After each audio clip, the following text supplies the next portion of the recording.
Au nord de Manchester, nous traversons la campagne anglaise jusqu'à la ville de Blackburn. Impossible de deviner que ce pavillon en briques abrite l'un des plus célèbres hackers d'Europe. Hello. How are you? Very good. Jamie Woodruff, 25 ans, est un hacker précoce.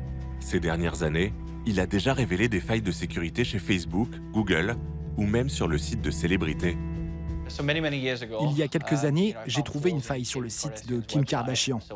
Je l'ai exposé publiquement et ils ont réparé le problème et mis en ligne un nouveau site. Mais vous vous rendez compte que 50 millions d'utilisateurs étaient exposés à ce risque de piratage? Sa particularité, il met ses compétences au service de l'intérêt général. Ma mission, c'est d'être un hacker éthique. Je travaille contre les hackers malveillants. Vous avez besoin de la police pour assurer votre sécurité physique. Vous avez besoin de gens comme moi pour vous protéger en ligne. En Europe, Jamie Woodruff est le chef de file d'un nouveau mouvement de pirates informatiques qui œuvre pour notre sécurité. Avant de le retrouver, nous allons découvrir le quotidien d'un hacker parisien. Chaque matin, Gwendal Le Cogeek démarre sa journée dans ses bureaux partagés. Alors, tu vas bien? Prendre un jus d'orange? Un hacker loin du cliché de l'ado en sweat à capuche. Ancien développeur salarié, ce père de 2 enfants est devenu indépendant il y a 2 ans. Son métier consiste à traquer des failles de sécurité. Je vais voir si on peut faire un petit peu d'argent aujourd'hui. Chasseur de primes des temps modernes, il passe ses journées à essayer de pirater les entreprises. Il s'attaque aux banques, aux compagnies aériennes ou ce matin par exemple à un site de e-commerce. Donc je vais tester ce site aujourd'hui et voir s'il y a moyen de parasiter un petit peu les données et de déclencher des failles. Je me suis déjà inscrit, j'ai déjà essayé d'injecter du code pour essayer de le pirater. Sa démarche est légale. À chaque fois qu'il détecte un problème de sécurité, il le rapporte au client pour toucher une prime. Il n'est payé qu'au résultat. Les montants varient de quelques dizaines à plusieurs milliers d'euros.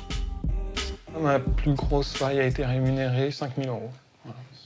C'est une belle somme, surtout que ça m'a pris 2 ou 3 jours pour dénicher cette faille, donc c'était bien rentabilisé.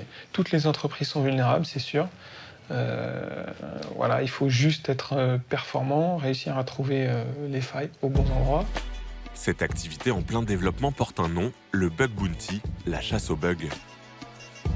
Yassir Kazar a fondé une plateforme qui met en relation 500 hackers du monde entier avec une quarantaine de grandes entreprises qui souhaitent renforcer leur sécurité. Les hackers jouaient déjà un rôle primordial dans nos sociétés, même si on ne le savait pas forcément en mainstream. Je pense qu'on rentre dans une ère où ça sera connu et reconnu par un peu tout le monde. Hacker serait-il devenu un métier à part entière? À quelques rues d'ici, nous avons rendez-vous dans une entreprise aux allures de coffre-fort. Charles Guillemet est le responsable de la sécurité. Bienvenue dans le donjon de Ledger. Sa société commercialise ses portefeuilles numériques, des clés USB ultra sécurisées qui peuvent contenir des millions d'euros en crypto-monnaie.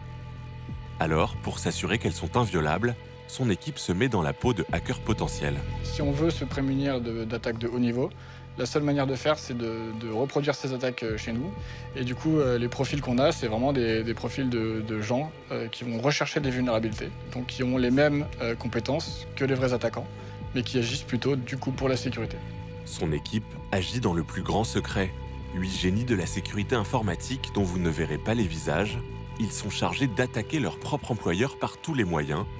Objectif, garder une longueur d'avance sur les hackers malveillants. Il y a des mafias qui sont organisées et qui cherchent à attaquer des sites internet, des systèmes, pour gagner de l'argent. Toutes les entreprises qui utilisent les données personnelles des gens ou offrent des produits de sécurité devraient passer du temps à améliorer leur sécurité et donc à attaquer leurs produits. De retour à Blackburn avec Jamie Woodruff. Chez lui, il possède tout l'arsenal d'un cybercriminel. Ça, c'est pour répliquer des badges de sécurité. Cette machine sert à copier des clés pour voler des voitures. Je peux vous emprunter votre portefeuille? Je veux vous montrer quelque chose. J'ouvre une application toute simple sur mon téléphone et voilà. Je suis capable de récupérer toutes les informations de votre carte bancaire. Tout ça juste en passant à côté de vous. Vous imaginez le risque potentiel? Des outils qu'il utilise à des fins pédagogiques. Jamie Woodruff est régulièrement invité autour du monde pour des conférences sur la cybersécurité. Un moyen pour lui d'attirer l'attention du public sur des menaces qui ne font que s'amplifier. Je vous assure que tous les téléspectateurs en train de nous regarder seront victimes d'un piratage dans les 5 prochaines années. Je vous parie 1 an de salaire. La question, c'est juste de savoir quand. Les gens doivent se réveiller et être conscients du danger. Les pirates peuvent cibler les télécommunications, la finance, les compagnies aériennes. Ça n'est plus qu'une question de temps avant qu'un piratage majeur se produise.